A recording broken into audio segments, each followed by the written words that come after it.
Hi,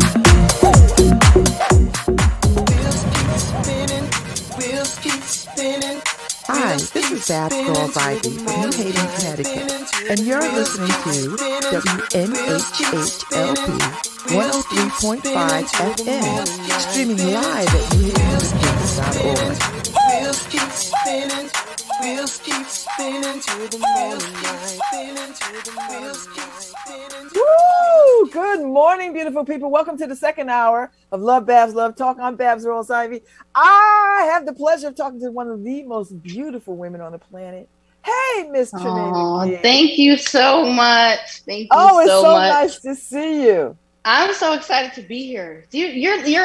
I've told you this before, but you're a legend. You're like a legend in the community. So this is an honor. That's your way. Everyone knows that girl is Babz, old. Okay, everyone. I'm old. Legend and wise. Yes. Legend and wise. Actress, writer, director, producer. October 2nd, you launched TDM Productions and TDM Acting Studio for young actors ages 5 through 18. A lifelong dream come true. In November 2019, you won a seat as a councilwoman for the 7th District of West Haven City Council, becoming the youngest person to hold this position. And then, your bio's filled with all kinds of beauty queen, all these kinds of things, these beautiful things. I didn't want to spend the whole hour. I could spend an hour just talking about all your accomplishments. But I thought these were the key things. So how are you? I am great. When you step into your purpose or you step into what you're supposed to be doing and you feel like a fire, you just feel like a fire that just cannot be extinguished. That's how I feel. So I'm so excited. I'm trying to grip myself. Like I'm trying to hold on, because I feel like this is going to be an amazing ride, but I am good. I am good. Staying healthy and, the whole nine. So are you still on the council or are you still on the West Haven Council? I'm still on the council actually, and I'm currently up for re-election. And are you going to do it or are you? I'm not going to lie. I kind of sat and thought about it for a minute. But I'm one thing that people don't realize is when you're on the council, you still have to work a full-time job.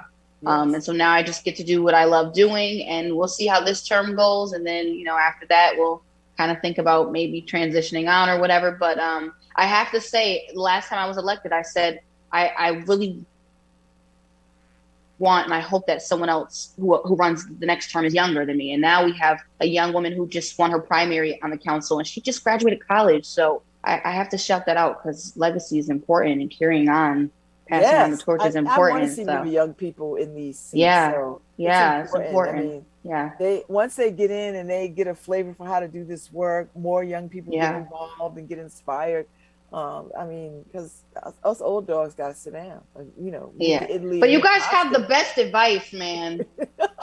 You have the best advice. I'm like, I need some womanly advice today. Let me call someone who is older. I need it. So yes. Well, you know what? That's just because we live long, child. When you live long, you'll have it. You'll have advice too for young people coming up behind, for young sisters and brothers coming up behind you. So tell me about this acting production company venture. I'm so excited about this. And why is it just for young people? I was talking to other people and they were like, she better offer something for us old dogs because we want to get up in there too and learn how to do some stuff. It is so funny because as soon as I launched it, I was getting messages like, are you going to do the boomer edition of this? Because we trying to do improv too. What you thought this was, So we got money. That is, and y'all got, that's true. That is true. So that's something that I'm definitely looking forward to doing in the future as well. But, funny thing is my friend reminded me the other day, she said, do you remember that you used to sign your homework TDM production company in high school? And I said, I did. And she said, yeah. And I thought back to it and I said, oh my gosh, I used to sign my homework before I turned it in at the bottom, TDM production company. So I knew this was something I always wanted to do, but I did not connect production company with producer. Like I just knew I wanted my own. And then I got to college where I studied acting, and my movement for actors professor said to me, Treneé, you're a producer. Whether you know it or not, you're a producer. You have the mind, you have the leadership, you have the creativity of a producer. And I'm grateful for her because she opened that thought up in my mind, because I hadn't yet equated production company producer. And so in 2020, I just said, I felt like I was giving so much of resource to everyone, and I really had a strong goal to establish and create my own, and then build up and raise up. And so I established my production company, as well as my acting studio. And it's been a long time coming, because I was on track to do this last year, but then obviously COVID hit, which halted everything. And so now I get to live out this dream. I sat down with parents. People wanted to know how you got your SAG card, and how do we make sure it doesn't expire, and all these different things. And I was like, wow, these are services that you got to pay for, but but it was just my passion to tell parents the truth about the industry, because I felt like, there were so many scams out there. There's so many things out there that'll take your money from you. But one of the cool things that I'm grateful of, is one of my biggest classes is age 5. I started at 3. I signed with Shirley Grant Management when I was 3, and to this day, God rest her soul, she passed, I think, the beginning of this year or last year, but she was the pinnacle for discovering young talent. Keisha Knight Pulliam, she booked her The Cosby Show, the Jonas Brothers. I would walk into her home in Jersey, and it would be like, you would see somebody, a young person, and be like, yo, they're gonna make it because of her. And I wanted to sort of instill the same things that I received to young kids. And also, I've told many of their parents, this is going to be fun, but it's also going to be challenging. It's also going to be worth it, because it builds leadership and self-esteem and communication and confidence. And one thing that my parents never made me feel like, I couldn't do anything. And that's when I want to give kids. Even with acting, because, parents are like, all right, you want to act? Go be an accountant first. Go be a lawyer right? First. Like a doctor. Have a job. Yeah. Yeah, get a little bit of that. What's funny is, when I started acting when I was 3, my dad was like the dadager. He brought me everywhere. I had 2 to 3 auditions a week, and I went to a school that worked with me. So my parents really believed in it. My dad's really into fashion. My mom loves to sing. So they're very artsy. But when I've been grateful to be around a community of an arts community, even co-op high school where they encourage the arts. But I have had friends and who talk about having a plan B, and I understand that language. But to be honest with you, when I graduated college, I had a job in my field before my friends who had degrees in the top highest earned degrees. So my friends who had degrees in communication and even radiology at one point, they couldn't get jobs. And so there was a weird shift happening where artists were working. So I would encourage any person and any parent to, first of all, put your kids in different things, but where their strength is, that's where their passion is, and that's where their prosperity is, and that's money. So you could be totally taking your kid out of something that they're supposed to blossom and shine in, and that they'll put you in a better home or something. I don't know, pay you bills or pay you back or something. So Treneé, listen, I'm paying attention to Broadway right now. Broadway is blackity black, black, black. I've never seen that in my whole life. What do you make of that? As a young sister who is launching this production company, that must bode well for you, saying to young Black artists or any artist, listen, this is a good time to get in this genre. I mean, are you feeling that? Yes, absolutely. I can't even talk. All of the Black shows on Broadway, one night I was just probably up to 5 a.m, just reading them, just eating it up, absorbing it, because I'm this is real, and this is historical, and this is our time. It is our time. It's our time in media. It's our time in film. It's our time in television. It's our time in theater. We've waited long enough. We've been the minstrels long enough. And I think what's also powerful is that a lot of Black people are getting into producing and directing. because they realize that's where the capital is. I will never forget when I watched the Tonys one year, and it was The Color Purple. Actually, it was 2016 when Cynthia Erivo won, and the play won, and the whole cast went up, and the three producers came to the mic, and it was like 4 white men, and then the black cast stood behind them, and that Twitter erupted. That was the year I graduated college. Twitter erupted, and everyone was like, yo, we got to get at the table. Like, we're performers, we're actors. That's who we are innately. That's in our culture and our customs, music, moving our hips, dance, singing. But we need to figure out how we can get at the table to make decisions on what goes on Broadway. So to see that happen only 5 years later is such a big deal with New Haven native, Doug Lyons. Like, there's so many fiery things happening right now. And it's our time. It is our time. And it's evolutional, and it's like a culmination of the people who came before us, who fought for us to be here, and then those in the future that we're fighting for. So how do you find time to how are you going to find time to sort of do all these things and work on your own career, right? Because you're still you're an actor. Yeah. I mean, you can work as an actor. So how do you make space for all of these hats? Yeah, that's a really good question. This is something I'm learning today. But my studio and my studio, my production company right now is number one. It is most important to me. Most important to me because it's me establishing the grounding and the framework for my future, for my career. And I sort of feel myself shifting a little bit. Although I love and have a passion for acting, I want to fulfill something else. I want to get into the business side of it. I want to learn more about directing. I've always loved writing. I have a laptop full of screenplays and plays and monologues and poems. So it's kind of been like a secret passion. Until a powerful Black woman I know in New York looked at me. It was silent. She said, "You're a writer." I'm like, how? I ain't even saying that. She said, "You're a writer." I could tell. I could see the images just jumping in your mind. And I was like, you're right. So that is very important to me. One thing that I've learned on the council is management. So I've been able to do that with supportive colleagues.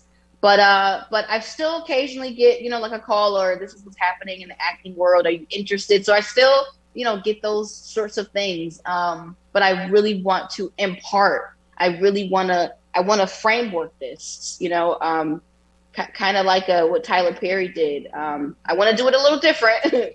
But today in my memories was the grand opening of his studio. And I'm like, I saw your post. I was freaking out this morning. Like, I was like, oh my gosh, it's the first day of classes. And I'm going through it. I see Miss Tyson, who I loved dearly, and grieved her death. And so glad I got to see her on Broadway in the front row. She gifted me a pen for my birthday some years ago because she was a client of mine when I was in entertainment public relations. Of course. She was a client of yours, man. She remains one of the most regal women ever. Oh my gosh. The earth. Like, yeah. I mean, what a powerful legacy. What a powerful legacy. But Michael Jai White has come back to Connecticut, to his Connecticut roots, has opened a production studio in Stratford, trying to do one in Fairhaven, in New Haven. So that seems to be what folks are doing. Yeah, because if we want to see our work, and if we want to see the work of the future, that's what we have to do. I was talking to a friend who went through several production companies, several production companies. No, until they were like, "Yo, we're gonna have to start our own. We're gonna have to create our own with the little bit of resources we have because the studios that greenlight things, they have the money. They're sort of like those like lobby the industry. They have the money, but they also have the control on what's greenlit.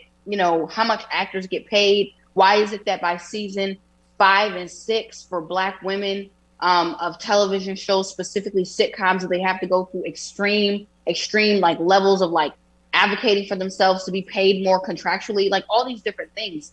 And so, I see that popping up everywhere, different production companies and production studios where we're creating space, even like art workspaces where we're creating space to say, come in here, do your work, give what you can, and listen. Your thing is now you have to pass it on to the next person and tell them to come in and do the same. You have to create that for them, because that's how we'll build our momentum. Because as much as I love Trilly Grant and all these different people, they had their young people they were raising up under them that they passed it on to next. And like I put in that post, very rarely did I see anyone on set look like me. Very rarely. I don't think I've ever done anything with a Black director. I haven't. I've never done anything with a Black director when I did television. Never. And at that time, some of the biggest commercial directors who would direct commercials that looked like short films. I remember I went to Amsterdam, Holland at that time. I had done a commercial with Marcus Carl Franklin, who was in Lackawanna Blues, and Tony Platano, who was in Weeds. And we flew to Amsterdam and we did.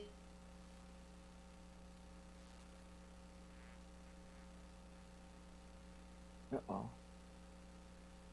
Frozen. Oh no.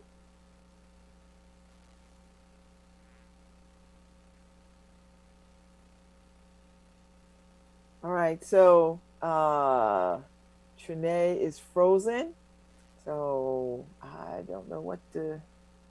Hopefully she can come back, and we can keep this conversation going.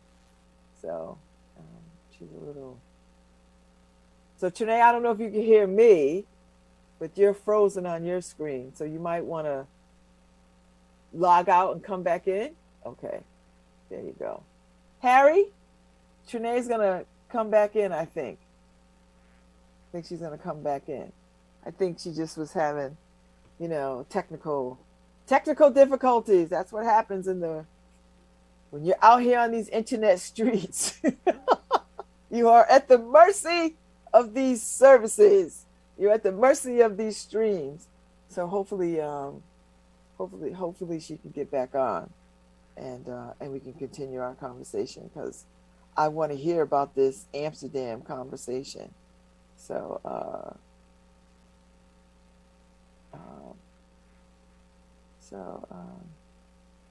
so hopefully she'll come back on, because I really want to continue this conversation. I hope she logs back in. Yeah, because I want to hear what she plans to do. I want to know what she plans to do for her production company. Does she have a production on the way? Is there something in the works? How many students is she's hoping to work with? That kind of thing. So I'm hoping that I could get her back. Oh, what a world, what a world, what a world, what a world. So all this technology. We have all this technology, and yet technology fails. Technology fails. So I'll just hold on. I'll just keep holding on. I'll keep hope alive that she'll come back on. I just sent Harry a text to see if he can Harry, I don't know if he's paying attention to letting her get back in. I don't see her logging back in. So we'll see what happens. Maybe she'll get back in. If not, you know what? I'll have her back. This is really, really good. This is really, really good. So, well, thanks for everybody who's listening and hanging out, waiting for Treneé McGee to get back in. Artist, director, actor, producer, poet, playwright. So hopefully you can get her back on, so we can continue the conversation before we have to shut down for the day, or at least my part of the day here, because it was a rich conversation, and she's she is on fire, and I know it's coming across to people, her commitment to this work. So so I'm hoping she can get back on. Can we get back on? I don't even know if I guess people can hear me. I'm hoping. You know, I don't want to, I mean, this is radio. We gotta,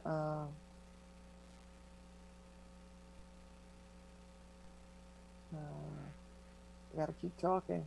Oh, they hear me.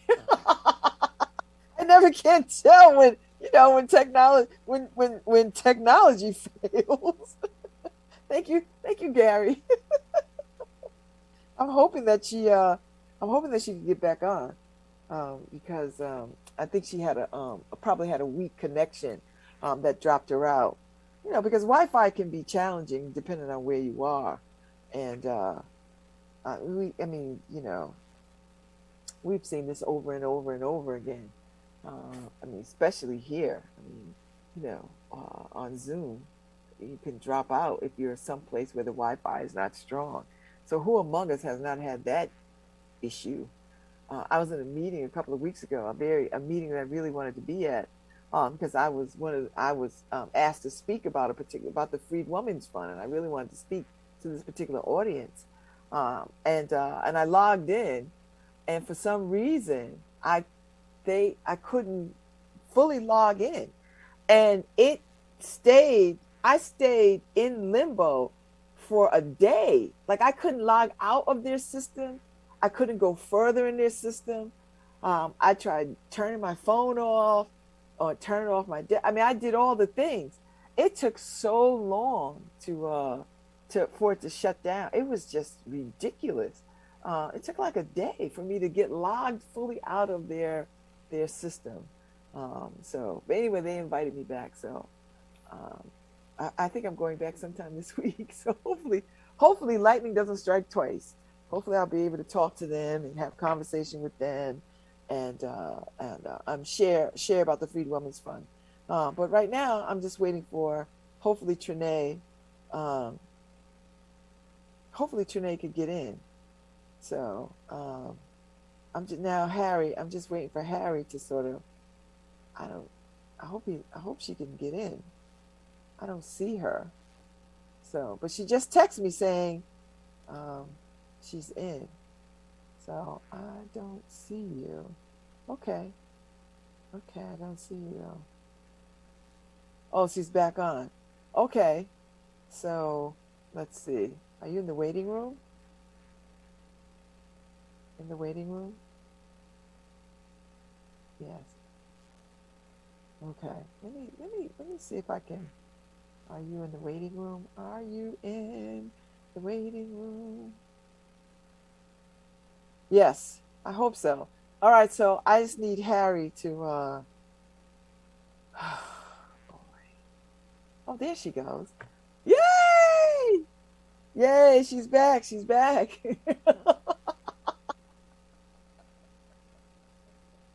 Hi. Oh, listen, all this technology, like, girl, listen. Off in the spirit. It's all this technology that is useful and not useful. All right, so tell me, so you left off at Amsterdam. Y'all flew to Amsterdam. So we flew to Amsterdam, and I told you who the people were, right? Yes. Okay, so that was like the first time I had ever done something on set with like Black actors. And the director at the time was well known for directing like commercials that were like short films. It was for Chicken Tonight at that time. And so I realized, like, as I was looking back over my career when I was younger, I was like, I've never been. Few times I had been on set with Black actors. One time it was with Kevin Clash, who played Elmo at the time. But like, I had never had a Black director, and I was like, wow, this is important. I mean, even in college, I had a Latino professor, but I had never had a Black professor, you know, and so Black acting professor. So, which was very difficult because, you know, now they have Black acting methods, but it was so difficult for me to, one, learn in the space. And I posted this recently, but I felt like, one, I was very radical on college campus. I mean, that's where that racial, my passion for racial justice ignited like I had never experienced before. So it's very radical. So I was already seen as like, exactly. And especially predominantly white ones. So I was always seen as like, this girl, like this, get Harriet out of here. Like that's kind of how I was always seen as that. And so, my senior year of college, I was in the car my last day and I just cried. And I was like, wow, I didn't really reach the potential I felt I wanted to here, because I felt, even though I was strong in my cultural grasping and my identity, my white classmates made me feel inferior. And I had a few friends in the major, but it was only myself and another Black woman. We had to re-audition for the program. So it wasn't that many of us to begin with, but I didn't have that. And so when I hear students say their parents, we're just so glad that they have someone they can look up to who resembles them, who can teach them these things and encourage them with these things. And just even like introduce acting to them or improv is so important. And I know it is, because I didn't have it. Mm-hmm. So, all right. So your production company, your acting school, do you have already productions in mind of what you want to do? How many students do you want to take on? Oh, yay! Yeah. It's kind of a secret. Oh, I knew it, but but I'm glad to know that there's a production coming. So how many students do you ideally would like to have? As many as I can get. So my space right now is, there's two sides to this. So there's this side and there's the other side of the space, which I've yet to work on. And so right now I tell people it's kind of small in size, but it's big in posture and goals. And I have to say this. I have kids who walk in here. I had a young man walk in here and he said, I want to be a director. He said, I want to direct for Warner Brothers and I want to go to Universal Studios and direct. And I had a little 9-year-old girl walking here. And I said, what do you want? And she says, I want to be as big as Whitney Houston.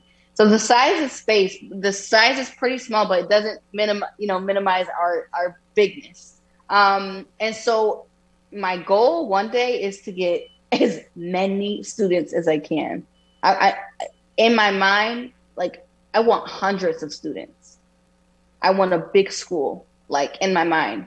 But right now, just to be in compliance with everything, our classes are smaller, which, for session 2, we'll offer more because we had a wait list. Yeah, classes start today. Oh, congratulations. How many students you got? Thank you. Oh, maybe like 45. Wow. Which was crazy starting out. So that's crazy. Yeah. And, so basically this is how it's looking. I have students for the session 1 and then session 2. So in total, I would say, and their parents knocking at the door. So we have improv class tonight, exploring the stage, improv class, another exploring the stage class, that's tomorrow, monologue workshop, scene study, but way more little ones than we do the older ones. And then I have a lot of private coaching students. So yeah, already it's kind of crazy. So where's your production studio? Where are you in West Haven? Are you housed in West Haven? I'm in West Haven, so the acting studio is here, 413 Campbell Ave. And I am sort of looking for spaces around for productions for the production studio. But as of right now, it's kind of interesting because even though I got my start in film and television, I'm kind of thinking about theater a little bit. So that's where we are, and I gratefully have connections with people. So I'm like, listen, like if I ever need to film something, can I come to you, in New York, or can I come to you? And now I'm being connected to people in Toronto. So, it is, which they film a lot there. So the sky's the limit. This is so fascinating and encouraging to me because I'm so happy that you're using your talents at home and not sort of taking yours, because you can say, you know what, New York is where I need to be, or California or Atlanta or Toronto. But you're saying, you know what, we can do this in West Haven. There's talent here and kids here. There's so many kids and talent here. Exactly. I had the day of the opening, a young girl walked from her home and flew here like with her dad, and they asked no questions. They just signed up, and the dad said, this is my daughter's first time, doing something like this. And he said, this is actually her first time doing anything outside of school. This is a very big deal. Yeah. And she's like, I want to act, so I wanted to be able to give kids what I went to New York for. One of the acting studios I used to go to study was Madeline Burns Performance Art. And the building was legit right next door to Jay-Z's Rock the Nation. Rock Nation, Rock the Mic, his record company. And so we would go to class, we would see Rihanna, Kanye, Beyonce, Jay-Z, all these people. But I was grateful enough to have that experience. And I want to be able to afford students quality education, and not on a New York City price, something that's affordable and reasonable, but that kids can come and learn the same things that I did when I was in workshops with casting directors from ABC and 21st Century Fox or 20th Century Fox and PBS and Sesame Street, Nickelodeon, and all these amazing people. So that's sort of my goal here, and especially in West Haven, we don't have that. So yeah. Well, I mean, you know what, New Haven, the greater New Haven area is a very arts-centered community. Very. Yeah. And I've been listening to Black artists for a long time, talking about the very things that you're talking about, and here you are, sort of building on these dreams and aspirations, and it's a beautiful thing to see. So I want you to know that you're welcome to come back here anytime you want and talk about what you're doing. Like, make this your home. I will. I will have you back anytime to talk about what you're doing. And I want, like, when you start when you get ready to launch the production, I want you to come on and talk about it and what it looks like. I would love to. I'm excited, and Thank you so much. I just am so excited for you. Thank you. And I hope you're feeling good. So now, is this your day? Have you given up your day job? Like, is this what you're doing full time? Okay. Yeah. So let me tell you something. To every person dreaming, keep going, because I worked like 3 jobs at one point. I worked 3 jobs, and because every city is different. West Haven, when you rent or you buy or whatever space, you got to do everything. That's the truth of the matter. You got to do everything. And so last year in February, I was like, I got to pick up another job because I want to save, because I want to be able to, I have to launch this. Like, I feel it. And I went and got a job at the UPS store. I worked my, my college level job. I worked, another side job, and I worked at the UPS store while I was on the council. And so people would come in and say, you like, what are you doing here? You shouldn't be here. They saw it as small, but my vision was so big. So I never, being in that space, I never, ever, it wasn't too small for me to reach where I needed to go.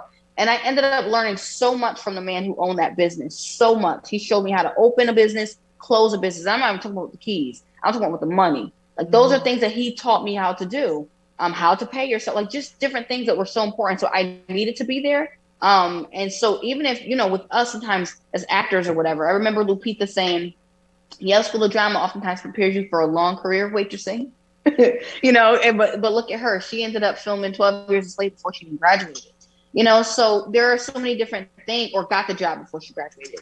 So there are things that you may have to do. You might have to waitress or, whatever it is, but don't give up on your goals and dreams. So this is my job.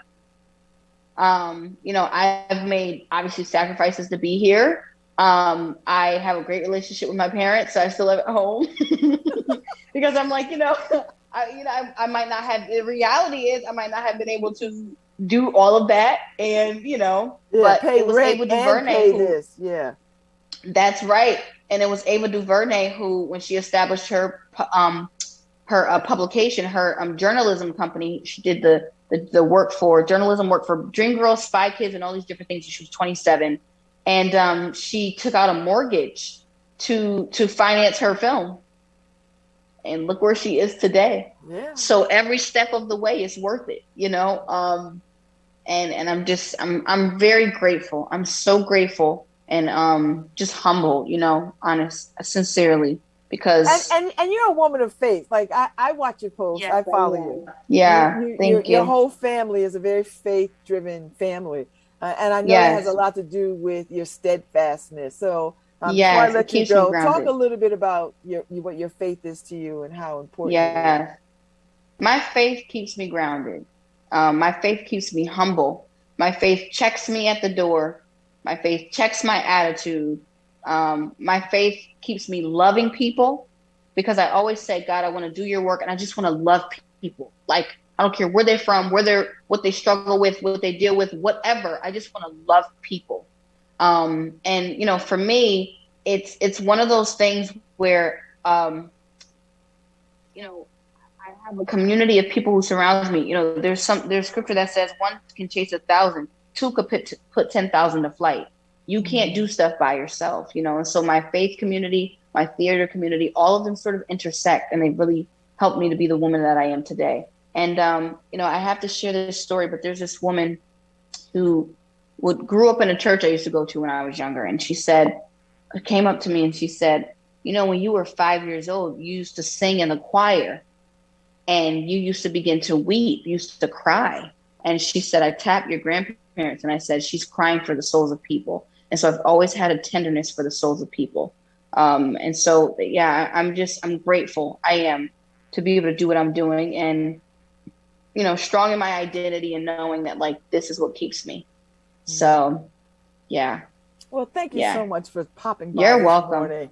I want you to come back. I want you to make this. I will be back.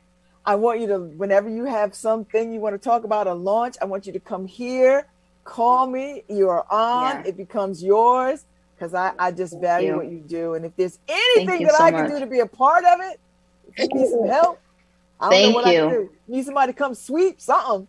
I got you. That is so funny. Thank you so much. Thank you so much. Thank you for being such a strong voice in the community and like giving us a platform. Because one day I'm gonna come back with like my Tony and ask her. Yes, girl. And I'm gonna say, Babz, on October 5th, or what's today, the 6th, I said this is gonna happen, and it is. Oh, I know it. Oh, listen, you've done spoken into existence, girl. I already see it. I'm just gonna get my dress right now so I can be ready for the party. Go get your sparkling dress. Thank you so much, Miss Treneé McGee. Thank you so much. Thank you for having me. Thank you. You too. Talk to you soon. Enjoy the rest of your day, my dear. Thank you. All right, Harry, we can go now.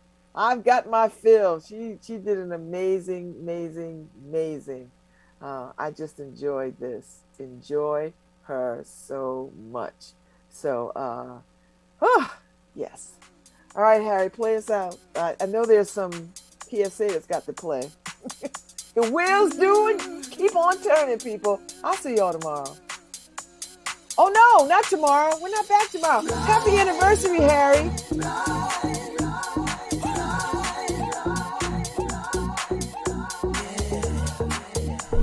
Thanks, Happy anniversary tomorrow, Harry. Enjoy your time off. I'll be back in a week, people. Yeah, exactly a week, right? Wednesday next week. So, all right. see you. Congratulations. And thank you. Enjoy yourself.